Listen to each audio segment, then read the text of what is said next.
stepped out into darkness, open my eyes, let me see beauty that made this heart and hope for life spring with thee. So here I am to worship, here I am to bow, here I am to say that you're my God, you're altogether lovely, altogether. Olá, meu amigo do Quarta Convida, espero que você esteja bem. Você sabe, quando eu digo aqui amigo, é amigo e amiga, né? Os nossos amigos do Quarta Convida, esse programa da Ibrave Tremembé, que está indo aí já para 2 anos de existência, e é lógico, se ele está ainda, porque você está dando audiência, porque você tem divulgado. Nosso objetivo aqui é sempre exaltar não a igreja, mas a pessoa daquele que é a razão da existência da igreja. Cristo da cruz. Ele que é a razão, ele que é a vida, ele que é o tudo. Bem-vindo a mais um Quarta Convida. Uma quarta diferente, porque é uma quarta que te convida a ter vida. Muito bem. Estávamos aí na última quarta-feira falando que iniciamos, né, e estaríamos dando continuidade, uma perspectiva escatológica. O que é uma perspectiva escatológica? Os assuntos finais. Mas devido ao acontecimento desse último sábado, dia 18, eu resolvi mudar um pouquinho e abrir hoje uma exceção para que a gente pudesse ter um Quarta Convida diferente. Eu vou falar um pouquinho sobre a figura do maior comunicador da televisão brasileira, quiçá do mundo, Silvio Santos. Alguém pode falar, pô, mas aqui não é para falar de Cristo tal. Exatamente, mas a pessoa de Deus, a pessoa de Jesus Cristo, ela se reflete em muitas figuras que a gente tem na vida e que são exemplos para nós na vida. Alguém pode falar, mas o pastor, em vez de pegar aí personagens bíblicos e tal, eu sei que o público do Quarta Convida não tem esse nível, esse grau de ignorância, né? O nosso público, graças a Deus, é um público elitizado, assim, não no sentido de dinheiro, acadêmico, mas no sentido de botar um pouquinho a cuca para funcionar, porque um dos objetivos do Quarta Convida, desde o princípio, lá foi mexer com a nossa forma de pensar, de enxergar as coisas, né? Então não é porque a pessoa não é um personagem bíblico, ou não é aí hipoteticamente aí um líder evangélico cristão, que nós não devemos enxergar qualidades na vida dessa pessoa e coisas que podem ser admiradas e talvez devam até ser imitadas. Então eu quero falar um pouquinho sobre a figura de Silvio Santos. Afinal de contas, eu tenho 63 anos de idade. E que eu me lembre na televisão, apesar da vida de Silvio Santos, eles dizem que na televisão foram mais de 60 anos, mas 50 anos realmente para cá é que ele tinha uma visibilidade muito grande graças à própria televisão, né? Então, eu quero abordar alguns aspectos interessantes da vida desse homem. Pô, mas por que você não pega personagem bíblico e tal? Nós temos personagens hoje em dia. Silvio Santos é um deles, né? Quem sabe um dia aqui você vai me ouvir falar sobre Roberto Carlos. Não que eu seja um fã de Roberto Carlos, que a gente tem em comum é que ele é palmeirense, eu também sou, né? Tirando isso, acho que não tem muita coisa em comum. Além de ser um grande poeta, que é uma qualidade bacana demais do Roberto, como era do Erasmo. Eu era muito fã do Erasmo, gostava demais do Erasmo Carlos. E que são caras que têm uma característica que Silvio Santos tem, que eu vou ressaltar. Caras família. Não, esses caras não. Você analisar a vida deles, a vida de Silvio Santos, cara família. E você vê, é a primeira característica que estão já entrando. Você vê quando ele está em família, como é diferente, não é? A esposa dele, uma mulher, a segunda esposa, uma mulher que tem um compromisso com o Evangelho de Jesus, mas uma mulher equilibrada, temperada, bacana, a postura dela. E uma das características que marcou bastante, você vê que eu não estou nem falando do comunicador, estou falando do homem, Silvio Santos. Ele era um cara família. Isso aí é muito bacana nos dias de hoje, né? E mesmo sendo um cara família, uma outra característica dele que sempre me chamou a atenção, o respeito dele pelas pessoas. Talvez você conheça o Silvio Santos, o animador, sem igual, o comunicador sem igual, né? Mas veja Silvio Santos como figura humana.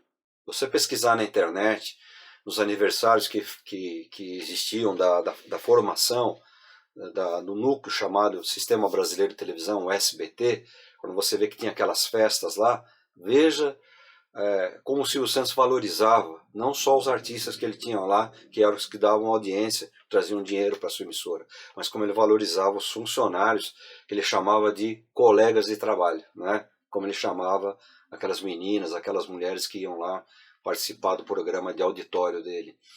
Então, você vê um dos últimos aniversários do SBT, ele fez questão de chamar, se não me engano, 60 e poucas pessoas que estavam com ele há mais de 30 anos, ou quase entre 30 e 40 anos, desde da formação do núcleo, do SBT e tudo mais, valorizando cada uma daquelas pessoas. A datilógrafa, o cara que mudava os cenários, né? E ele falava, olha, eu só posso gravar, eu só tenho condições de gravar porque esse cara está aqui, ele é meu suporte, é o cara que estava lá por trás das câmeras, o cara que estava lá manipulando as luzes, o cara que ia lá para os Estados Unidos para aprender como é que faziam as vinhetas, quando aqui no Brasil nós não tínhamos ainda esse tipo de background, né?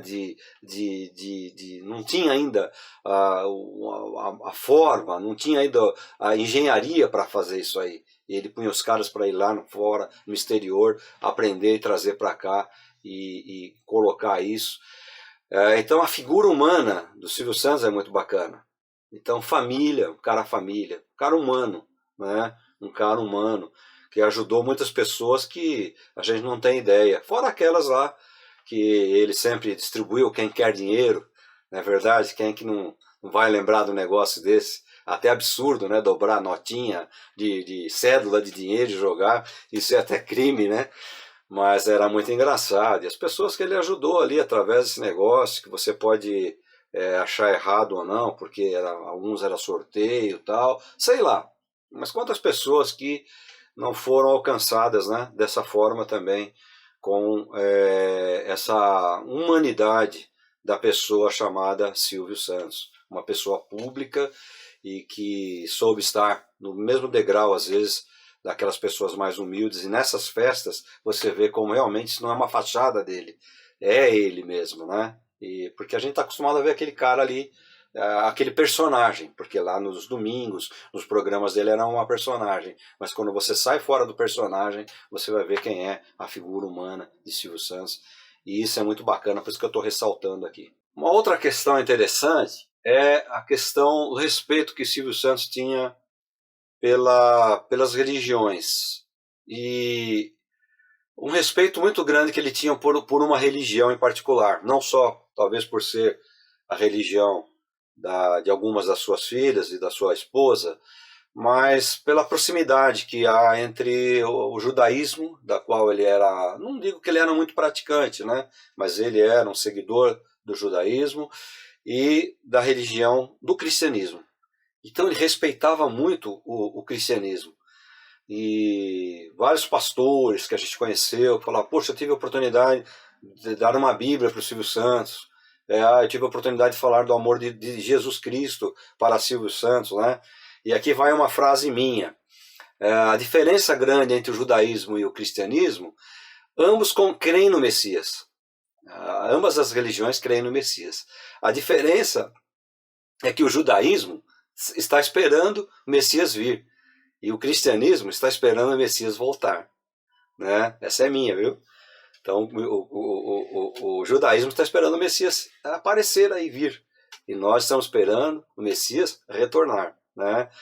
Então esse respeito que ele tinha, poxa, é uma coisa muito bacana na vida de um homem assim tão público, tão aberto como era Silvio Santos. Então eu tenho também essa admiração por essa parte dele, tanto é que ele dava muita abertura para as pessoas que lideram a programação dele, lá outros apresentadores e comunicadores. Ele dava muita liberdade para que esses homens e essas mulheres também pudessem falar sobre outras religiões, em especial sobre o cristianismo. Então esse respeito que ele tinha me faz também admirar a pessoa de Silvio Santos, né? Maior, não, o único comunicador que a gente teve realmente. Ele é o maior, ele não é um dos maiores, né? E isso é interessante, o respeito que às vezes nós não temos dentro da própria igreja, né? A gente vê esses testemunhos aí, o cara vai e esculhamba tudo, eu fiz parte disso, fiz parte daquilo.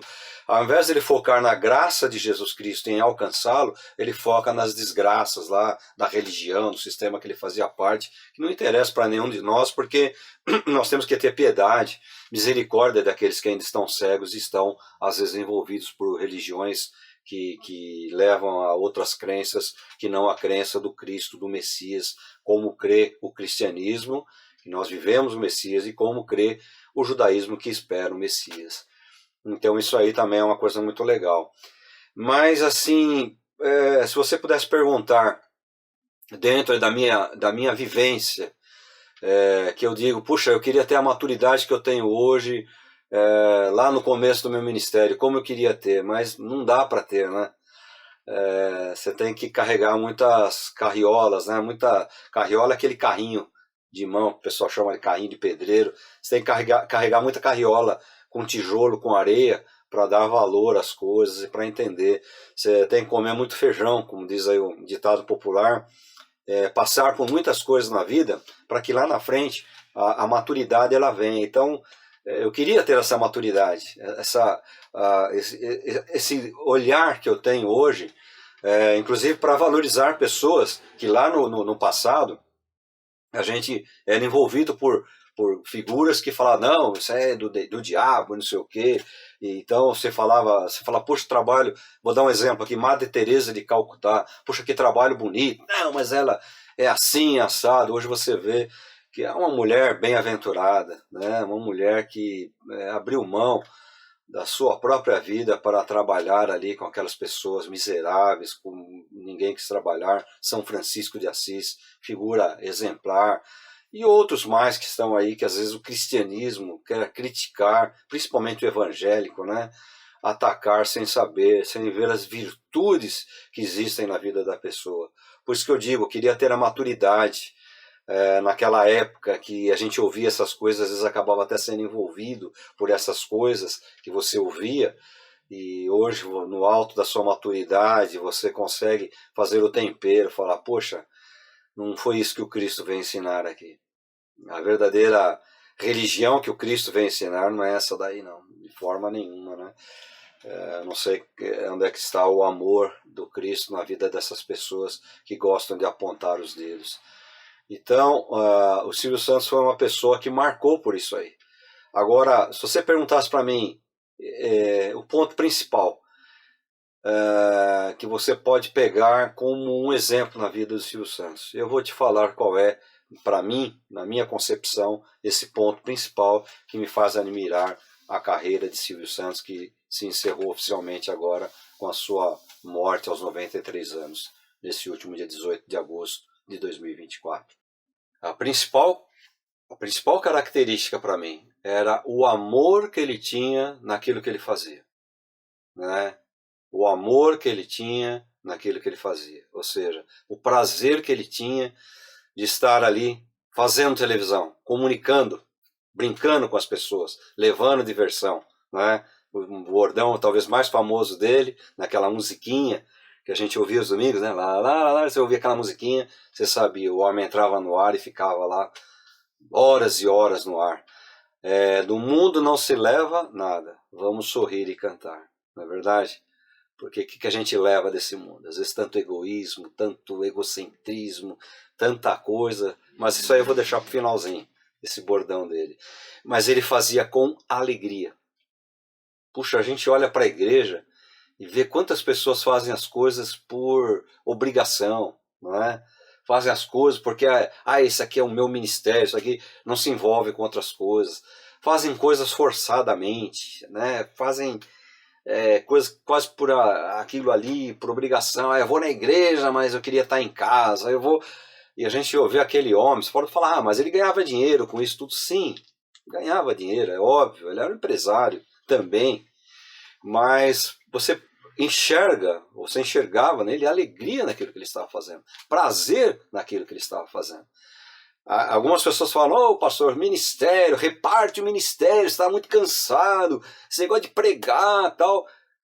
Vou dizer para vocês, cara, pregar a palavra, expor a palavra, ensinar, é a alegria do pastor, né? É a hora da terapia do pastor, é a hora que ele vai, é o momento mais gostoso. O pastoreio não se resume a pegar um microfoninho lá, ficar falando meia hora, 40 minutos, uma hora no domingo, dar uma aula de mais 40 minutos, ou ensinar durante a semana. Isso aí a liberdade do estresse, é uma terapia para o pastor, quando ele pega a Bíblia e vai fazer aquilo que ele tem a alegria de fazer, né? O fardo do pastor é aquele que às vezes você não conhece, que está por detrás do pastoreio, que é visitar, às vezes, pessoas. Eu estava lembrando esses dias, pessoas que eu fui socorrer aqui no morro, que há alguns anos atrás, que não tinha nem asfalto. Entrei com o carro ficou atolado para socorrer pessoas, para levar para o hospital, né? Pessoas que depois nunca te agradeceram por aquilo, ou reconheceram no momento, e depois dão as costas, vão embora. Mas você faz aquilo também com alegria, com prazer, porque faz parte do ministério. E em hospital, às vezes, momentos difíceis, como foi na época da pandemia. E na época da pandemia eu visitei pessoas, caso você não saiba, né?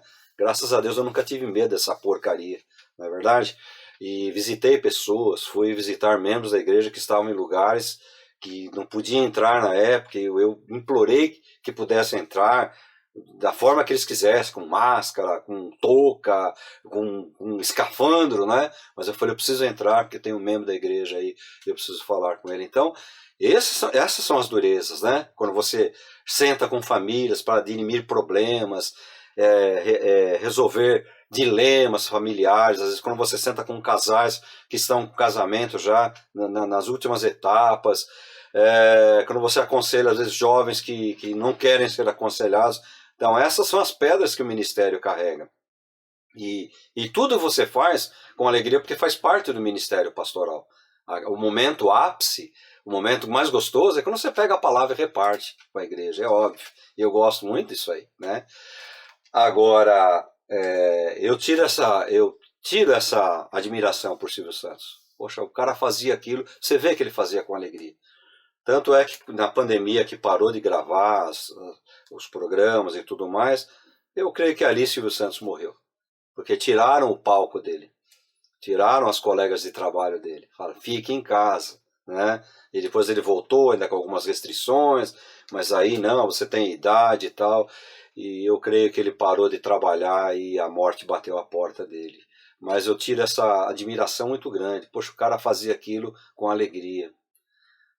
E a gente deve fazer a obra de Deus com alegria. Falar de Jesus para as pessoas com alegria. Você está falando da melhor coisa do mundo. Você não está falando para ganhar dinheiro. Você está falando de coisas que dinheiro não compra. Salvação, dinheiro não compra. Vida eterna, a gente passa dessa vida. Ele passou. Um dia eu vou passar. Um dia você vai passar. Tem alguma coisa do outro lado, né? Você vai ter alegria do outro lado. Você vai ter certeza do outro lado. Você fala, putz, o que será que me espera do outro lado? Né? Eu tenho essa certeza. Descanso em paz cada dia, porque eu sei que do outro lado me aguarda o meu Senhor, o meu Redentor que vive, Jesus Cristo, Rei dos Reis, Senhor dos Senhores.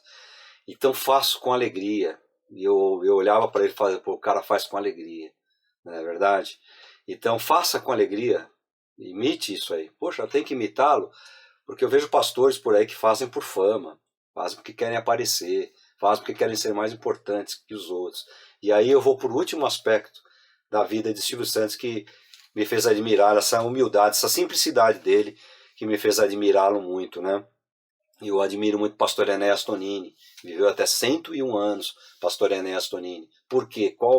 Quando você pergunta qual era o ponto maior, eu digo sempre, a simplicidade e humildade de um homem que foi uma sumidade no meio cristão, no meio evangélico, uma referência no meio cristão, no meio evangélico. Então isso eu enxergo também na pessoa de Silvio Santos, uma pessoa muito simples, muito comum, muito próxima do povo. E essa simplicidade se resumiu no pedido que ele vinha fazendo para a família. Quando eu morrer, quando eu for recolhido pelo Senhor, eu quero uma coisa simples, uma cerimônia judaica, simples. Você sabe que a cerimônia judaica não tem o super pastor, o super rabino. O caixão é igual para todos, porque depois da morte nós somos todos iguais, né? A purificação da lavagem, ela serve para todos. Não tem um que é feito com canequinha de ouro, não. As canequinhas básicas ali que vão lavar o corpo para a purificação da passagem do corpo para a vida que o aguarda depois da morte, né? E uma cerimônia simples, um caixão simples, e isso aí tirou até o foco de uma idolatria, de um histerismo talvez que a gente fosse ver se esse corpo do Silvio Santos ficasse exposto lá na Câmara Municipal, na Assembleia Legislativa, ia ser uma briga, né? Porque o nosso amigo ia querer levar lá para Brasília, um ia querer levar, quem sabe, aqui para o Palácio Paulista, outro para a Assembleia Legislativa, e ele falou, eu quero simplicidade. Depois da morte não tem mais nada. O jargãozinho, o bordãozinho, né? Do mundo não se leva nada. Então, isso aí foi muito bacana, quando eu vi que a família externou esse desejo dele, eu falei, puxa, que bacana. Eu fico imaginando a morte de vários pastores, de vários papas, de várias lideranças eclesiásticas que a gente tem aí, cercadas de pompa e não sei o que lá, e o cara foi isso, foi aquilo. Olha o exemplo que esse cara deixou para nós aí. Olha o exemplo que esse cara deixou para nós aí, não é verdade? Simplicidade. Bateu as botas aqui, meu amigo, acabou, ficou a casca ali. A casca está ali. Vai ser a última lembrança que você vai olhar, talvez as fotografias, os filmes. Esse homem vai deixar um legado aí que vai ser um absurdo, é um absurdo.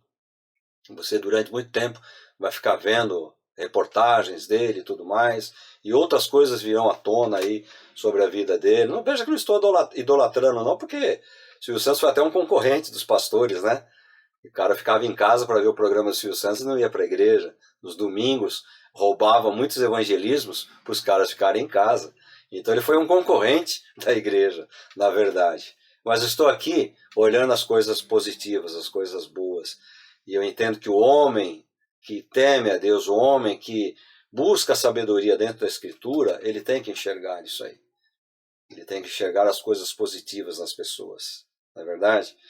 Então, não sei se Silvio Santos, na hora da sua morte, nessas horas finais, se ele lembrou de tudo aquilo que ele ouviu falar do Messias. Se ele teve a consciência de que o Messias é Jesus Cristo, Senhor e Salvador. Não sei, ninguém sabe, né? Só a eternidade é que vai reservar para ele lá, para nós não, porque nós nunca ficaremos sabendo. Que aqui foi Silvio Santos, na eternidade será uma outra pessoa. Aqui é Omar Bianchi, na eternidade é um novo nome dado por Deus, escrito lá no livro da vida. Mas fica esse ponto interessante. A simplicidade até mesmo na hora da morte. Olha, eu quero uma cerimônia simples. Eu não quero ser idolatrado. Ah, mas ele vai ser idolatrado. Sim, eu tenho consciência disso. Já foi em vida e será ainda, né? Até hoje, há uma verdadeira romaria, às vezes ao túmulo lá do Ayrton Senna, pessoas que vão lá e tal. E o Ayrton Senna foi um esportista brasileiro, como tantos outros. Agora a gente tem aí a nossa Rebeca aí marcando, né, posição aí no esporte brasileiro. Ah, mas ela é uma ginasta, vai ser esquecida. Sim, o Ayrton Senna não será esquecido, a Rebeca será, certamente. Mas eu digo assim, as pessoas idolatram, mas esse ponto da simplicidade na hora da morte, isso deve ser um exemplo para a gente. Deve ser um exemplo para a gente, né? Principalmente para pastorada, eu estou falando agora no meu campo de trabalho, que é o campo evangélico, essa pastorada que briga aí para ter título, eu sou apóstolo, eu sou não sei o que lá, eu sou semideus, eu sou... tem um monte de bobagem que esses caras brigam por títulos. Título vai ficar tudo aqui. Da vida não se leva nada, né? Sua parede coberta de títulos. Quando eu gravo lá da igreja, você pode ver a minha parede atrás, lá com homenagens, com cursos, com diplomas que eu tenho. Vai ficar tudo ali naquela parede e da parede vai pro lixo. Um dia aquilo tudo vai pro lixo. Não tem valor nenhum. O valor é o que está aqui dentro. O valor é o que está aqui dentro. Consciência do Cristo como Senhor e Salvador. Consciência do Cristo como o Deus absoluto da vida da gente, como o único capaz de nos levar até a presença do Senhor e nos garantir a vida eterna. Então essa simplicidade que ele marcou no final da vida dele aí, as homenagens estão aí pelas televisões, todo mundo homenageando, mas o enterro dele, o velório dele, vamos dizer assim, aquele momento final, uma coisa reservada para a família, que é realmente, né? Quem está sempre do lado, a gente sabe que é sempre a família. E deixou tudo direitinho, em vida, tudo em termos de testamento, tudo. A atitude de um homem que sempre foi família.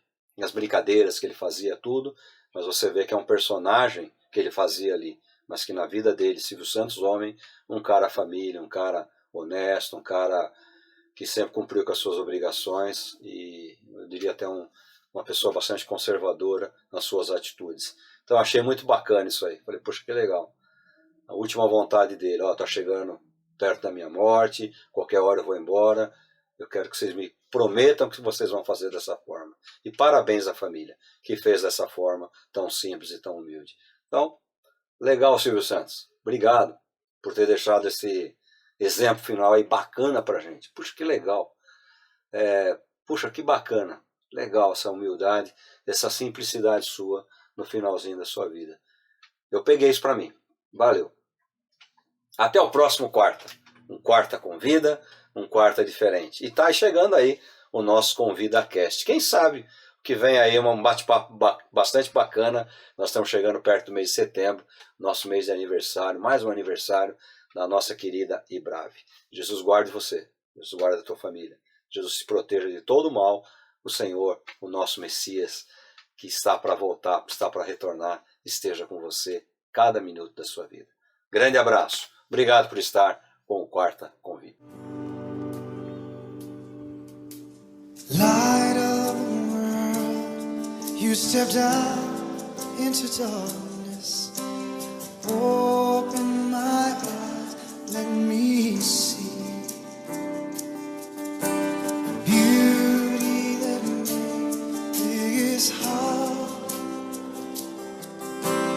Hope for life, spring with thee. Here I am to worship, here I am now, here I am to say that you're my God, you're